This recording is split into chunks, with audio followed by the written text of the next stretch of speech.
Shock Monkey Radio is entertainment for adults, by adults, and the views and opinions expressed here do not reflect upon the sponsors or FXBG Public Radio. For additional information, please refer to the United States Bill of Rights. Stand warned. Do you remember doing nothing? Sitting in waiting rooms? That kind of nothing? So unless you're the kind of guy who brings a book to get an oil change, table magazines were all people had. Those who didn't think ahead and bring a book otherwise. The magazines were 1D4 plus 1 years old, and they're magazines. If you're lucky, you could find a highlights for children mag, which is always hilarious, but people look at you weird for laughing at a children's magazine. When they all know you have the best magazine in the waiting room, and they perhaps presume you are a perv because you don't give a shit about what shade of lipstick is in that year. Even when Maxim started breaking into the scene, you wouldn't see Maxim in any waiting room because pubescent boys would tear it apart within 1 or 2 visits. Sometimes you'll be knee-deep in actually an interesting article, and someone tries to have a conversation with you. Probably because they couldn't read, and this wasn't the era where there are TVs on and with CNN everywhere in every waiting room, or an internet in everyone's pocket. So you respect them enough to engage them verbally. How many kids you got, you might say, ignoring the relevance of Jiffy Lube. Sometimes the waiting room is empty, and there's no highlights or even Sunday cartoon pages. And you'd have to sit there alone with your thoughts. No cell phones, no pagers. Hell, I remember those days. No TV in the waiting room, just alone with your thoughts. When was the last time you were alone with your thoughts? I highly recommend you take some time for that. Hello and welcome to Shock Monkey Radio. I am your host, the Madman. Duh. And I want to remind you to go over to patreon.com/shockmonkeyradio and become a patron. Help support us here over at patreon.com/shockmonkeyradio. Or if you have the Cash App, you can cash tag Shock Monkey Radio. Send that to me there if you like. You can also follow me on all my social media. Which direction is it? This way. On my social media over here. I don't really care so much about Twitter, but you also got the Shock Monkey Radio Redux on Facebook. And I'm on Instagram at slrobbins13 on Instagram. Also, I have books available for digital download over on Amazon.com. Search for the author Scott L. Robbins with 2 T's and 2 B's. I got the Exit 13 series. There's 3 of them up there. And I got the Ravings of a Madman. It's very similar to my shoe. And I have the Bunny Years, a memoir. Go check them out. I would appreciate it. Appreciate your support in any way. Also, we have this YouTube channel. If hopefully you're watching on YouTube right now. Well, we stream live every Tuesday at 6 p.m. Eastern here on FXBG Public Radio. And so we're live on the YouTube page, Shock Monkey Radio YouTube page, and on the FXBG Public Radio watch page. So you can catch us both there. It's just between you and me, the better quality videos on my YouTube page. Okay. It's true. EK says it's true. We designed it that way. Okay, so and those of you who are listening as podcasts, I'm sorry we haven't been getting out those podcasts in a more timely manner. I've been trying to get EK to, be more timely in this regard. So I'm sorry, but if you want to catch the newest stuff, we are always live at 6 p.m. on the YouTube channel. And so we'll get those podcasts out to you. It's going to be 3 weeks before they even hear this. So anyway, welcome to Shock Monkey Radio. So I want to talk about aggressive touching. All right. And people tend not to talk about this kind of touching a whole lot, and it bothers me because I don't like being touched. Now, I'm talking about pinching, poking, tickling, and flicking. And for some reason, these forms of touching are somewhat as acceptable as handshakes and pats on the shoulder. When it comes to pinching, the probably first time you encountered that was in kindergarten when someone figured out how to do it before you did. But pinching doesn't really hit its stride until after puberty. Pinching butts, pinching nipples, and all that kind of stuff really breathes life into pinching. And then there's St. Patrick's Day, where it's a horrific free-for-all when it comes to pinching, but only for people who don't wear green. And who the hell came up with this rule? This rule that forces people like me to wear green as a matter of self-defense. You can't punch people for pinching you, or so I've been told.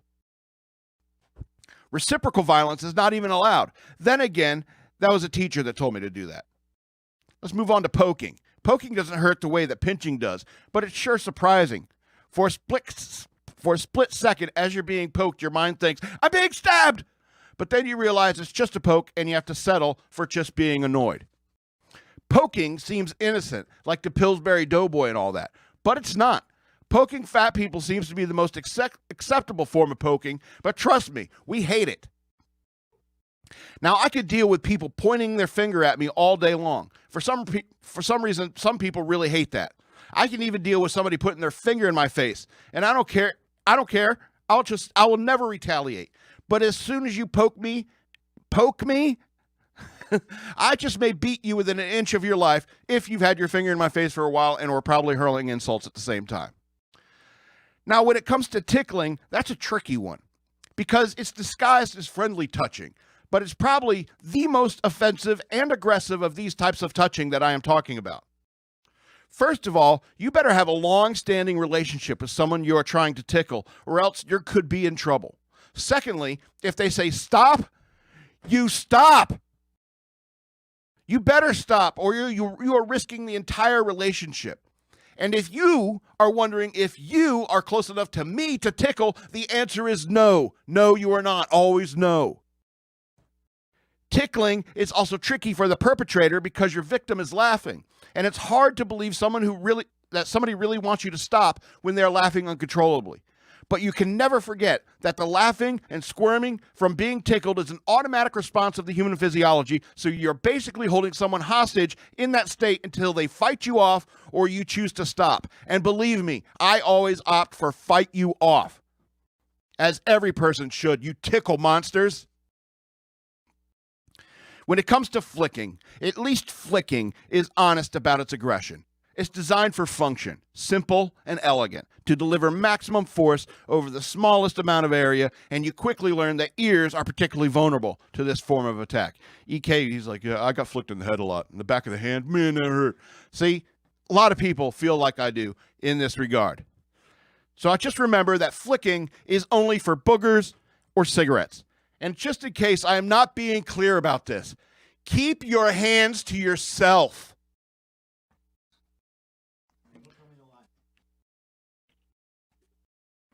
Oh, tell me no lies and keep your hands to yourself. How did this happen? How did all this Afghanistan stuff happen? Well, there's an easy answer. You voted in too many Democrats. There seems to be very few Democrats who actually served in the military. There are some, God bless them, but generally the people who decided to drop everything and run out of Afghanistan are probably people that never served a day in their life. Civilians making military decisions results in this sort of stupidity. Sure, you can say that Biden made this decision against the will of his military leaders, and maybe he did, but I don't even trust the Joint Chiefs. Because they are officers, and officers are educated in secular colleges and taught all this activist critical race theory nonsense, and that results in General Milley saying that he's concerned about quote-unquote white rage in putting critical race theory books on the military reading list. Sorry, General, I know I was only an E5, but even I understand that this sort of stuff is not within the military's purview. It is within the military's area of responsibility. And since Obama, presidents have been saying that we're leaving Afghanistan. So you've had many years to plan an organized and secure departure from Afghanistan. You also had plenty of time to ensure our military-grade weapons and vehicles do not fall into the hands of dangerous terrorist wingnuts. What exactly were you doing with your time, generals? Were you really more concerned with white rage inside of America where you know you cannot be legally deployed? Or the Islamo-fascists who want to kill everyone who isn't an inbred donkey fucker like them? Biden is a prime example of why people who have not served should not hold public office. And Milley is the reason why the officer class in the military needs to be scrapped. Sure, I know that limited duty officers and warrant officers are a different story. but no one should go straight from college to being an officer. Service guarantees citizenship. Education does not mean what it used to. So these soft, liberal college boys made the decisions that will result in thousands of lives in the next couple of years or so. Not just Americans who will die. I don't want anyone to die. So even if the objective was to get out, the generals have the responsibility to push back against the president, saying that we need more time or whatever, and bring the force of America's military to bear to ensure that all American civilians, weapons, equipment, and troops can get safely out of the country. Even if you agree with the president's call to get out, you have to push back and say we need more time to do it safely and securely. So of course I'm mad at Biden and these generals and admirals. But I know deep within my blue and gold heart that there are plenty of people in the military who are trying to fight against all those awful orders. And they are probably being reprimanded or punished for trying to fight for what's right. All along the chain of command, there has to be somebody pushing back against General Milley and people like him, and the way that they should, and the way that Milley himself should push back against the commander-in-chief. All this stuff really fires up the squid in me, because the only reason I felt safe the entire time I was in the Navy was the understanding that if I fell off the ship, people would yell "man overboard" and point at me, and the ship's boats would put underway and they would come and save me. And that was all the danger I really faced in the Navy. But for the private on the ground, he gripes to his sergeant that this evolution seems to be a little foobar. And sergeant just says, well, it's a, situation normal, all fucked up, snafu. All right?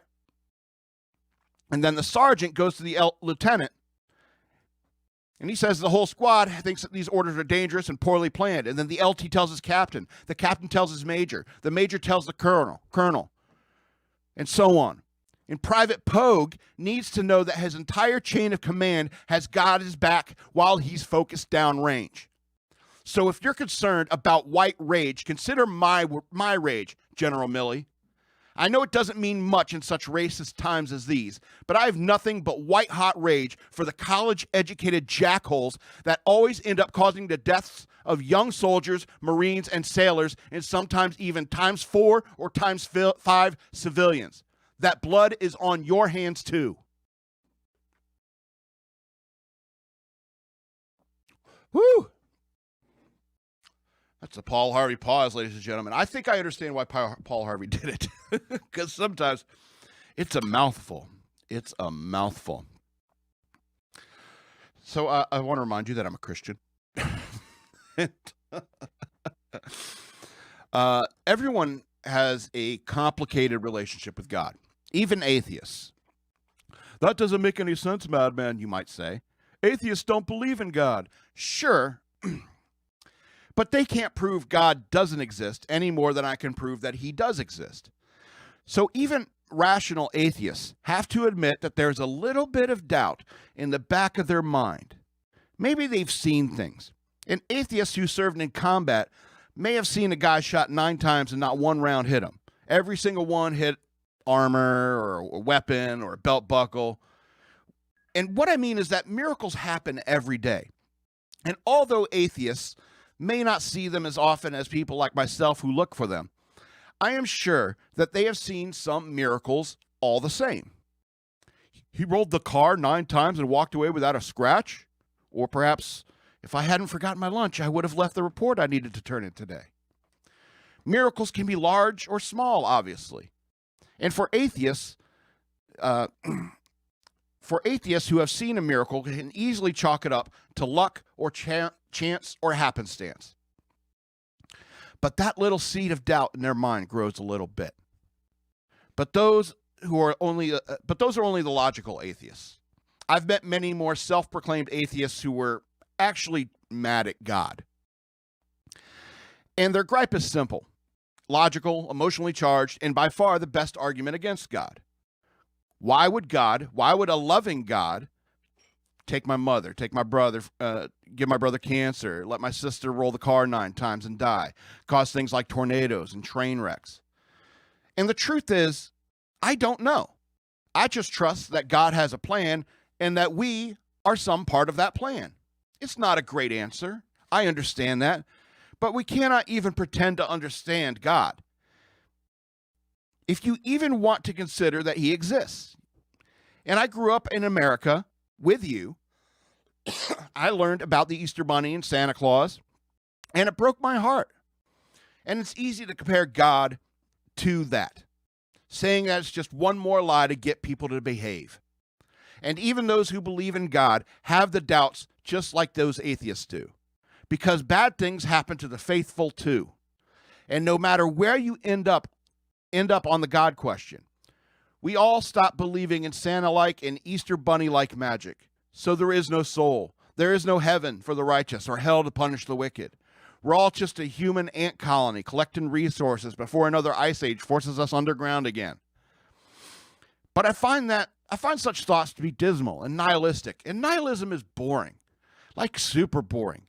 Like The Cure boring. And it saddens me that must be what those people think every day. Come on, buck up. There's not one single atom of anything we interact with that was not forged within the heart of our sun. The golden ratio and the way that spiders build their webs. The baffling amount of different species of life on one single planet that we all started on in comparison to the rest of the known universe. Sunsets, French kisses, fresh snowfall, the perfectly grilled steak, cold beer on a hot day, fucking rock and roll. You can't tell me that it all means nothing. I see intelligent design all over the place. If you choose not to see it, even if you choose not to see it, fine. But morality matters even if God doesn't exist. Helping a friend, saving a kid from running out into the street, feeding the hungry, clothing the poor, sheltering the homeless, all these things matter regardless of the existence of God. Unless you're Hindu and you think that people are homeless or whatever because they couldn't get their lives together. Anyway, reincarnation is a stupid idea. I'd call reincarnation hell. And if you still can't believe in God, I really don't know what else to tell you. I wonder what Joe Rogan will say. Hey, bro, you ever tried DMT? You ever tried DMT? What are you, a clown, Joe Rogan? Yes, you are. Yes, you are. All right, I got a little bit I want to talk about, like a freeform thing. I was thinking about my high school government teacher, my senior year of high school. Mr. Stableford, something like that. And he was this, so this was like 1994, 1995 school year. All right. And so Mr. Stableford, he was not a flashy man, very humble, super tall. You know, is one of those guys that is like all his life. No, I don't play basketball. It's like, well, how tall are you? It's you never really meet tall people who like talking about how tall they are because that's all anyone talks to them about. Anyway, so but I think he did play like ball in school and stuff like that. Anyway, so real humble guy, hippie like, longer hair than most teachers, male teachers, and stuff like that. And he had all these he would keep markers and stuff for projects. In these Phillies blunt boxes, and the cabinet would be open all during class, and everyone's like, "He's smoking blunts, man. He's smoking blunts."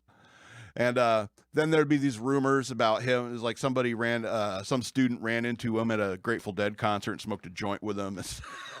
There's those kinds of rumors about him. But I mean, he was a real humble guy.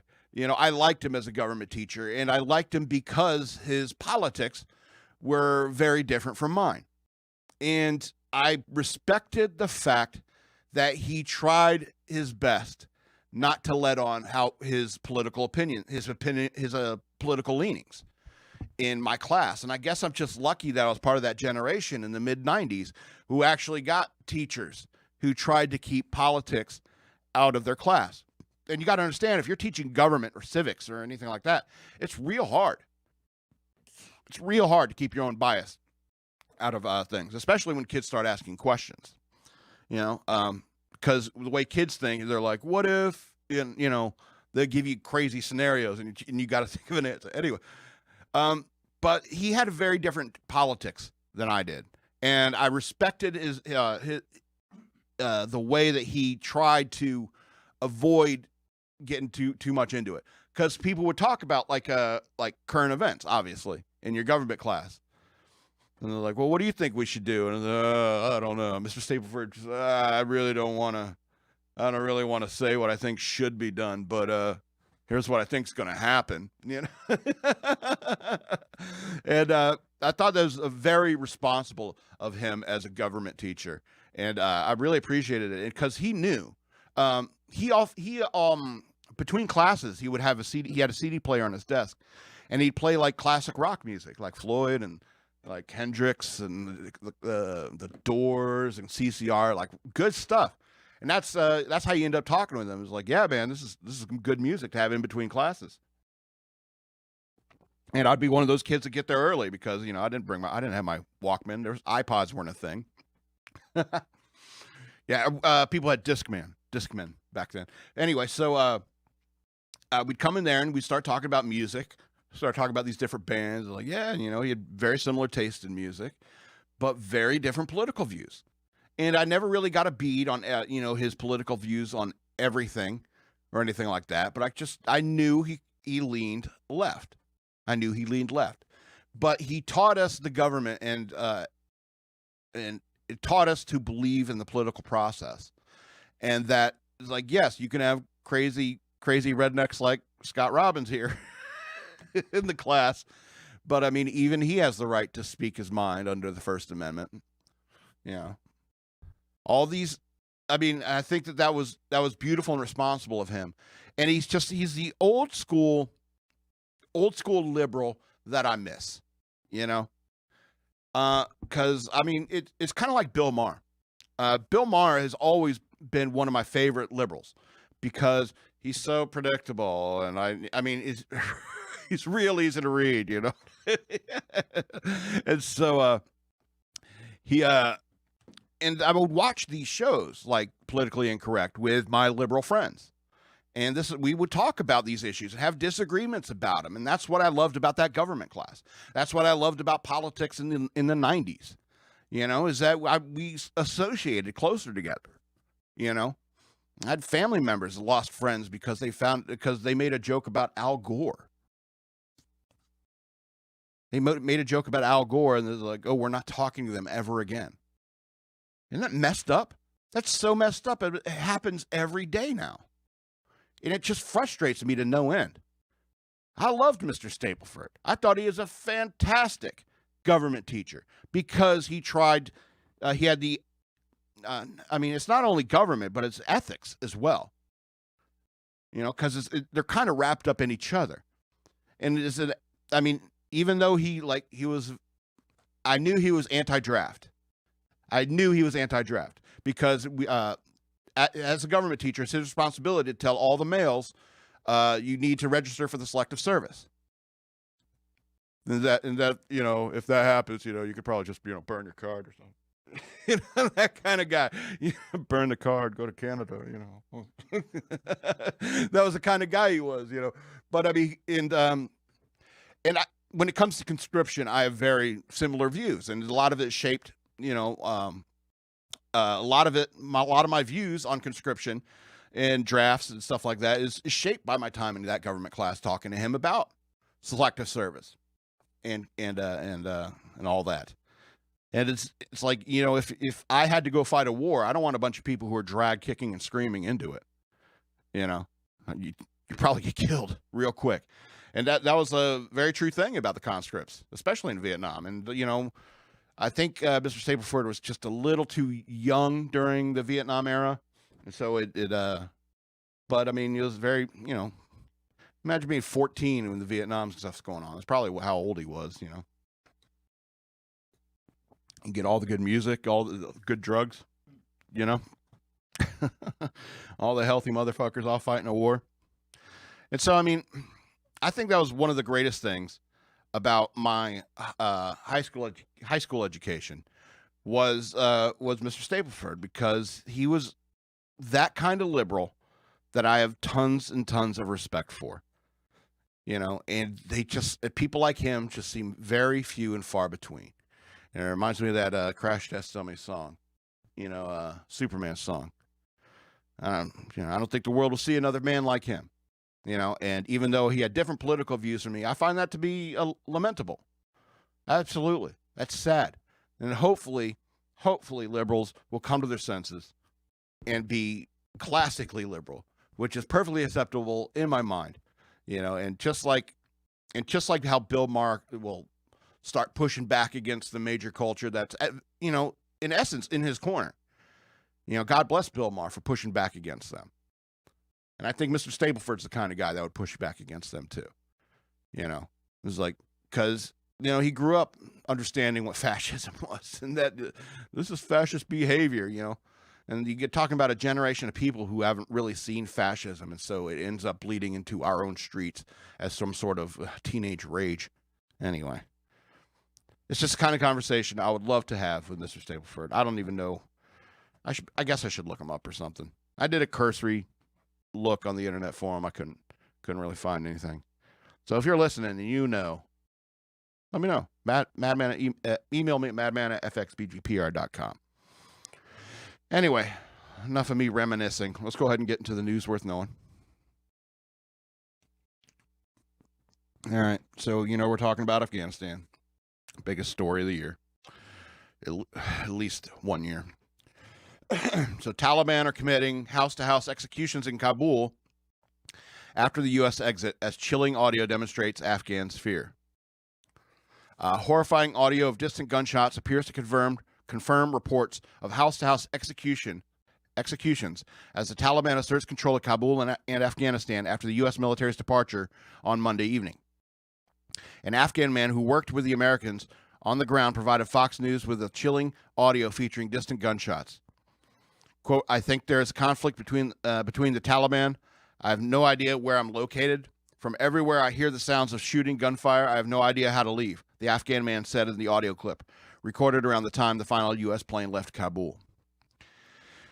Distant gunshots rang in the background in the audio clip. Taliban militants were carrying out house-to-house executions in Kabul after the U.S. departure, a senior U.S. source told Fox News investigative journalist Laura Logan. President Biden did not deny a political report confirmed by Fox News that U.S. officials in Kabul gave the Taliban a list of American citizens, green card holders, and Afghan allies in an effort to grant them entry into the airport, which resulted in outrage from military officials behind the scenes. The president said, quote, "There may have been such a list, but, quote, basically they just put all those Afghans on a kill list," one defense official told Politico. Hours after the departure of U.S. troops, the official Taliban Twitter account celebrated the withdrawal. The last American soldier left Kabul airport at 9 p.m. Afghan time tonight, and our country gained full independence. Thank God and blessings, the Taliban account tweeted. Excuse me.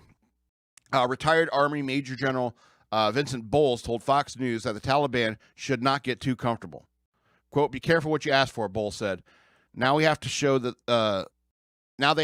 they can govern a nation and people, and that are very different than when they left power. Will the Taliban go forward to the future or pull Afghanistan back into the past? The answer will be in their behavior. Behavior is believable, end quote. Last Wednesday, a former translator for a high-ranking U.S. Army Ranger told Fox News that Taliban had started executing allies of the U.S. in public in provinces away from the media attention in Kabul. So they're doing outside the cities, and yeah. Quote, they're not doing really bad stuff in Kabul right now because there's a lot of media focus there and media members there. That's where all the remaining media is. But they're already started public executions in other provinces where a lot of media is not available for covering it, the interpreter said. What's more, in holding with his August 31st withdrawal deadline, President Biden appears to have broken his promise to stay in Afghanistan until every American has been evacuated. Quote, "We did not get everybody out we wanted to get out," Major Marine Corps General Kenneth F. McKenzie Jr., commander of U.S. Central Command, admitted Monday evening. On August 18th, Biden had told ABC News' George Stephanopoulos that the U.S. military's objective in Afghanistan was to get everyone out, including Americans, Afghan allies, and their families. Quote, "That's what we're doing now. That's the path we're on. I think we'll get there," he said. I went on to say, if there's American citizens left, we're going to stay to get them out. Yet a senior State Department official told Fox News that a small, quote, small number of Americans remained in Afghanistan, putting the number at below 250. You know, I ranted about this earlier, so I kind of don't have any more to say about this article. It's a hot mess, to be sure, and it's going to be the major news story for at least another month. It depends on how much video or audio gets out of a Taliban-controlled Afghanistan, because that's what they're going to do. They're going to start controlling media. They're going to start controlling their internet access and all that stuff. All that stuff that people had access to before, you can forget about it. They're taking all control of it. You know, that's what they do. Anyway, let's go on to the next story. In the Ida aftermath, you know, pray for all those people dealing with the storm that passed through there in the the giant target that is where hurricanes go. God help them. Those what do they call those? Floodplains. Floodplains. The Delta area, the Mississippi Delta area. Anyway, so Ida aftermath, Mississippi highway collapses, 2 killed, at least 10 injured. So 2 people were killed and 10 others injured when their vehicles plunged into a deep hole where a highway collapsed after Hurricane Ida blew through Mississippi. Torrential rain may have caused the collapse, and the drivers may not have seen that the roadway in front of them had disappeared Monday night. Mississippi Highway Patrol, what's that, Captain? Or Corporal CP? Is it Constable? I don't know. Cal Robertson said, quote, some of these cars are stacked on top of each other, he said. Oh, geez. 7 vehicles were involved, including a motorcycle. A crane was brought to lift them out of the holes. Out of the hole. Oh, my Lord. These pictures are awful. WDSU-TV reports that state troopers, emergency workers, and rescue teams responded to Highway 26 west of Lucedale. I hope I say that right. About 60 miles northeast of Biloxi, to find both the east and westbound lanes collapsed. Wow. Robertson said the hole was around 50 to 60 feet long and 20 to 30 feet deep. Jeez Louise. The identities and conditions of those involved in the accident have not yet been released. More than 8 inches of rain fell during Ida, according to the National Weather Service. Between 3,100 and 5,700 vehicles drive along the stretch of 2-lane highway on an average day, according to Mississippi Department of Transportation data. Hurricane Ida blasted ashore Sunday as a Category 4 storm, one of the most powerful to ever hit the U.S. mainland. It knocked out power from much of southern Louisiana and southern Mississippi, blowing roofs off buildings and reversing the flow of the Mississippi River. Jesus. It's, the world must seem that it's coming to an end down there.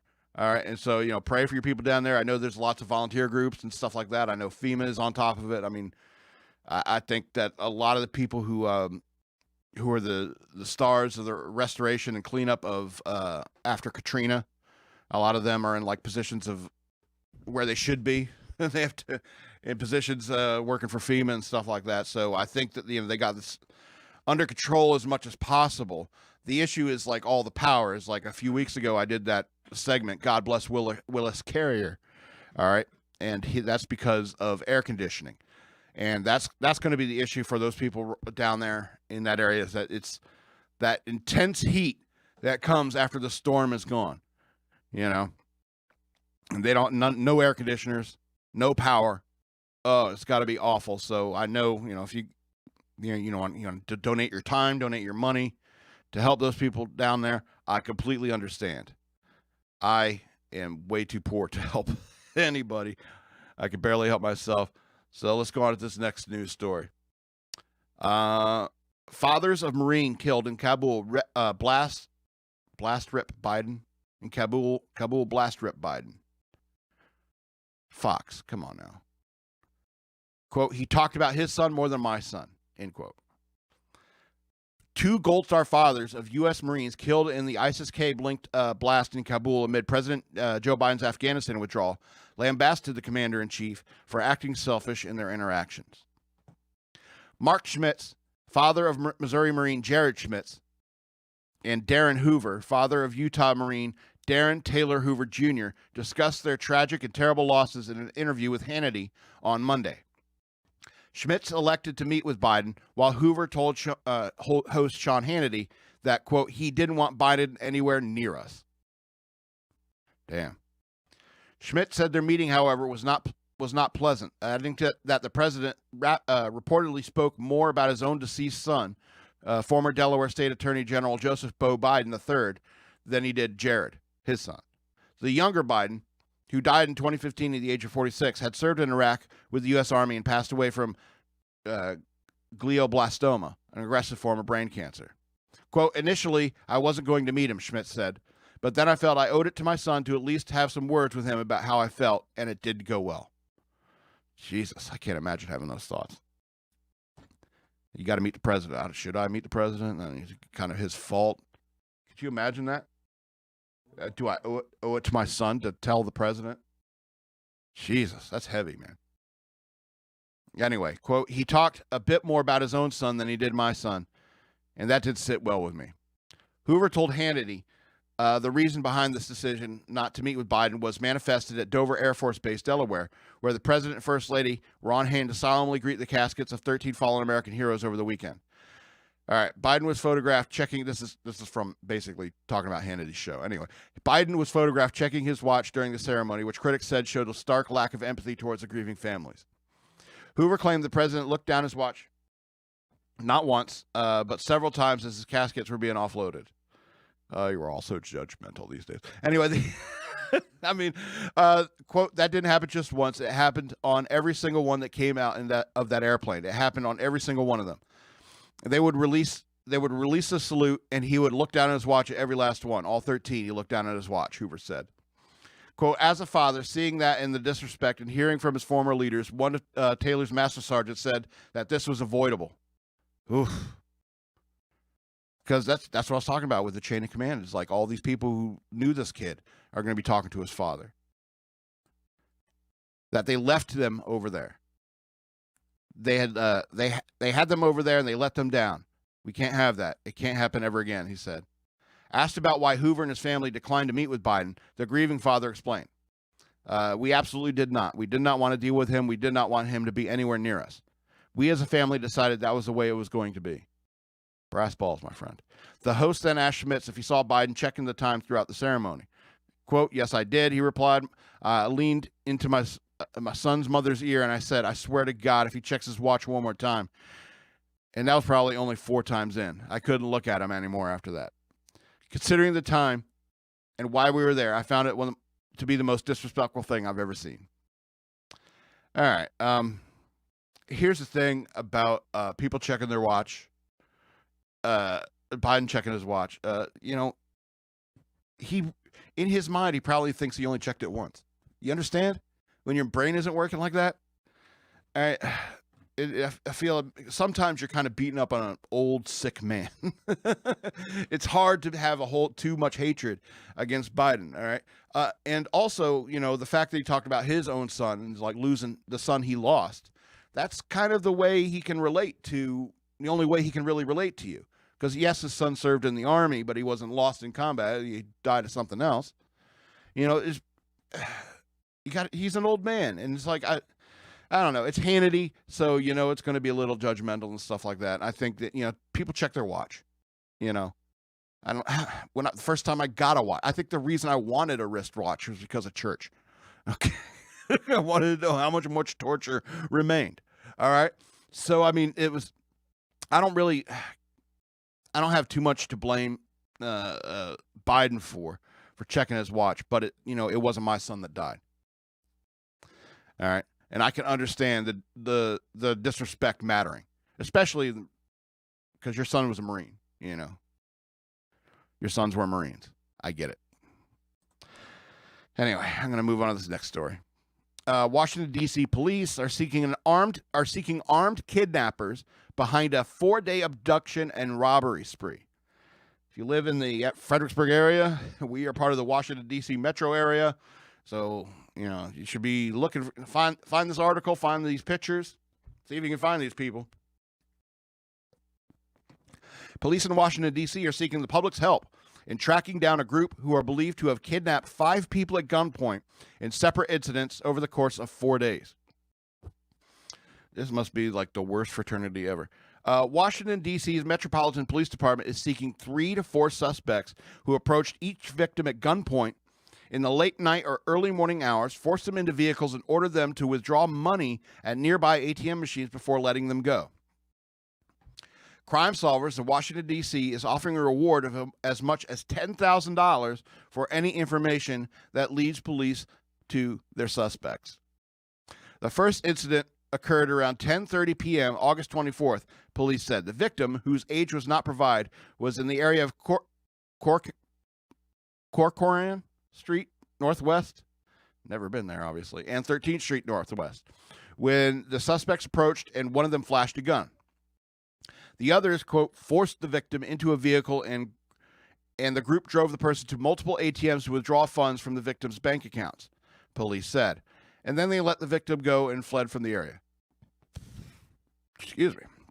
At approximately 11 p.m. Wednesday, a group of suspects kidnapped a different victim in a similar fashion, with one person showing a handgun, demanding the target get in the car. They allegedly forced the victim out of the vehicle after getting the person's bank account information and later withdrew money.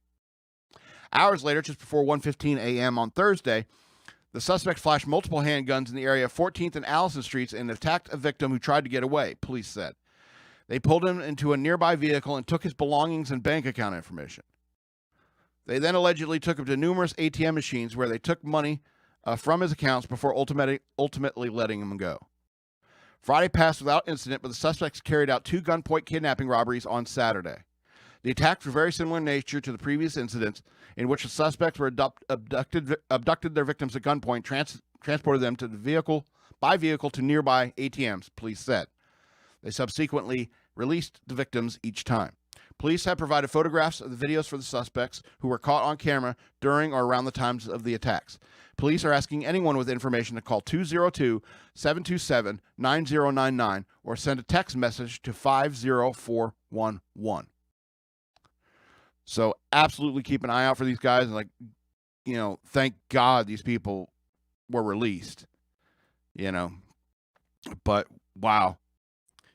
That's one of those, I was thinking while I was reading that, it's like, that's one of those articles that just always attracts my eye, because if I were, I don't know, in perfect shape, if I'd followed my dreams of being a crime-fighting private eye with a whip, if I'd followed my dreams, it's like, that'd be the kind of thing I would be looking for. I'd be driving around in my Jackrabbit mobile, hunting down a couple of people, a group of 4 or 5 guys. Yeah, that's why I need the smoke grenades. I need the stun grenades. I need it all. I need all the superhero gear and my whip, my trusty whip. Anyway, 2 more light stories before we end the show. All right, so Dwayne "The Rock" Johnson reacts to his doppelganger cop. Quote, "Stay safe, brother, and thank you for your service." So Dwayne "The Rock" Johnson, apparently the nicest guy in the world, reacted to a recent viral TikTok comparing him to a Morgan County, Alabama sheriff's lieutenant named Eric Fields.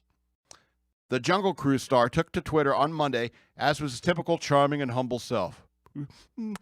More in the middle, sir. Kissing The Rock's ass. What are you doing? Anyway, quote, "Oh shit, wow," the 49-year-old wrote. Quote, "Guy on the left is way cooler," he said in reference to Fields. He went on to say, "Stay safe, brother, and thank you for your service," the action star added. "One day we'll drink at Terramana, and I need to hear all your rock stories because I know you got them." Faced with tears, emojis? Emojis? The Rock used emojis. I kind of don't want to do the story anymore. Anyway, it's a face with tears of joy, smiling face with horns, fisted hand and tumbler glass emojis. Hashtag Eric Fields. Oh, The Rock. Why'd you do it? Anyway, meanwhile, Fields shared an interview with a Fox affiliate WBRC. Quote, "It's always been a running joke of people saying I resemble The Rock or Vin Diesel." And I just go, I think people see what they want to see, don't they? If the chick wants to bang you because you look like Vin Diesel, you say, "Yeah, a lot of people say I look like Vin Diesel." Chick wants to bang you because you look like The Rock. You say, hey, yeah, a lot of people say I look like The Rock. Depends on what head grease you wear that day. I don't know what bald guys do. Anyway, so he said his wife got a kick out of flattering comparison too. Of course she does. She loves it, Fields says in a relaxed posture with an ear-to-ear grin, just like the Fast and Furious star. But Fields hasn't kept the newfound fame to himself. He's raising awareness for Sergeant Chris Dillard, a 26-year-old law enforcement veteran and role model for many of the Morgan County Sheriff's Department, who was recently diagnosed with ALS. Quote, to know Chris Dillard is to like him. A GoFundMe post reads, he has a reputation of being an excellent officer, deputy, and is an even better man. His calming sense and wise words are welcome in any conversation. However, it is his caring heart he shows for his team that stands out the most. He's just a really good husband, father, and a great officer, Fields echoed. I had to pull him out of the field when he got diagnosed because he wanted to continue to go out and work side by side with these guys. Ultimately, Fields said he wanted to use his looks to promote awareness for Dillard. Good for you. I was just thinking, I was praying, I was working out, and I said, what am I supposed to do with this? Fields explained in response to TikTok fame. The Dillard's Warriors GoFundMe has sought to raise money for Dillard's treatment over the coming months to alleviate the disease's effect and has collected nearly $8,000 of the desired $35,000 thus far. But as Fields pointed out, money is not the only resource that could help fight Dillard's condition. He noted, quote, I'm not saying we need a bunch of money, but prayers and support would mean everything. Absolutely. Good for you, sir. Just because you look like The Rock. I mean, how long have you looked like The Rock and this hasn't made the news? You know, that's what I mean. It's like Rock's been around a while. Yeah, I mean, or did you just shave your head one day? It's like, oh my God, I look like a Rock. So, I mean, I think it's very cool of you to just like use this celebrity for a good cause, you know. But The Rock using emojis, I don't know. That's kind of disappointing. Emojis. What the hell language are my kids going to speak? Anyway, if I ever have any. Anyway, so I want to talk about this last story. It was the first thing EK talked about with me today.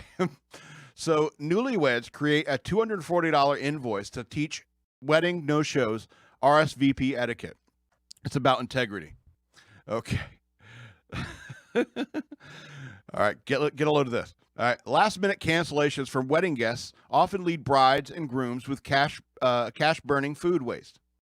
A newly married couple found a way to convey the fact that with a gag invoice they shared with family and friends on social media, but they didn't realize their post would go viral and highlight a larger RSVP issue. Oh, the important things we deal with in America. Douglas and Deidre Simmons of Chicago, Illinois, got married at the Royalton Negril Resort and Spa in Jamaica earlier this month. They began planning their big day in November of 2020 and reached out to their guests on four separate occasions to confirm the final head count, Douglas Simmons told Fox News.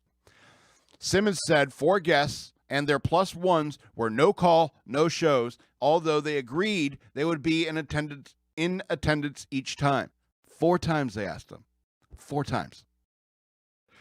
The Simmons saw an opportunity where they could vent out their frustrations and teach a lesson about RSVP etiquette with a mock invoice. Simmons says that he and Deidre shared the invoice on Facebook 5 days after their wedding, which was held on August 18th, 2021. Quote, don't be offended when I said this hashtag invoice to you, he captioned the post. I'm sending it via email and regular mail. A reception meal for 2 cost Simmons and his wife $240, which included appetizers, entrees, and premium bar. That means open bar. Why didn't you go? They asked you 4 times. Anyway, quote, everyone tells the bride and groom just to eat the cost and don't worry about it. Why is that okay? Simmons said in an interview with Fox News. He also questioned why potential critics might find it tacky or classless to share a joke invoice rather than a no-call, no-show. Yeah. Anyway, okay, my opinion later. Quote, it's about integrity and being considerate, Simmons explained. In my opinion, it's time for other people to hold others accountable. It's time for people to hold others accountable. While the invoice included a due date and payment methods, Simmons clarified that he and his wife weren't actually seeking money from the guests who failed to show up. Yeah, it's just a joke. All right, some of the guests have apologized for not notifying the couple ahead of time and have even offered to pay. But Simmons said he and Deidre haven't taken them up on the offers. Quote, "It wasn't about the money. It was about teaching a lesson," he said. "Now they see it. It doesn't feel good when someone sends you a bill and you see a bill for something you said you were going to do." In a follow-up post that Simmons shared Thursday, he said he received more than 200 messages from people who have appreciated the invoice. Others shared their own RSVP horror stories, Simmons said. Simmons says he and Deidre had 101 guests show up on their special day and appreciated each person who attended. They also appreciate the guests who let them know in advance that they couldn't make it. Ooh, throwing shade still. Quote, "We had a fantastic time," Simmons said. It was a beautiful day. I'm glad. The Simmons viral invoice post is causing a stir on social media and has been shared by comedian D.L. Hewley and many others. Thousands have since chimed in on where they stand on RSVP etiquette. They talked to you 4 times. 4 different guests. They contacted you 4 times. You said verbally you would be there, but if you do not send the card back with the RSVP, sorry. I'm sorry, bride. I'm sorry. You should have said if they didn't send the card back, if they just told you verbally, I don't think that can count. There's a reason why there's documentation about this stuff. You need this in writing and in triplicate. Yes, exactly. You get it in writing. That's the point of the RSVP. It's, I promise I will be there. And I understand that they don't want any money. I get it. I totally get it. And it's just a little bit of public shaming is always good. Shame can be good for people. Okay? And these people are obviously super embarrassed because the people who did go to the wedding know who wasn't there, right? Because I'm sure the bride and the groom were complaining. It's like, there's going to be 4, there's going to be 8 meals left over. And, they're still taking, this money for the open bar because they expected, 4 other people drinking all they want. I'm telling you, it was a series of bad incidents that somehow seemed to work itself out. It's not how it's not, what happens to you. It's how you react to it. You know what I mean? Anyway, good for those people. It's just a little happier story, and adding some balance to those crazy rants I did closer to the top of the hour. Anyway, so this has been Shock Monkey Radio. I'm your host, the Madman. I want to remind you to go over to patreon.com/shockmonkeyradio and become a patron. Help support us here. You can also send me cash through the Cash App. Use the hashtag ShockMonkeyRadio. And I got to figure out how to point to these things. And there's a social media over here on the thing, this side over here. And you can follow me over there. Oh, and you can email me at madman@fxbgpr.com, and I'll feature you in one of my mailbag segments. I won't use your name unless you specifically ask me to. I would appreciate it. Also, go buy my books. They're available for digital download on Amazon.com. Search for the author Scott L. Robbins with 2 T's and 2 B's. And I got the X13 books. I got the Ravings of Madman, and I got the Bunny Years, a memoir. I would appreciate it very much.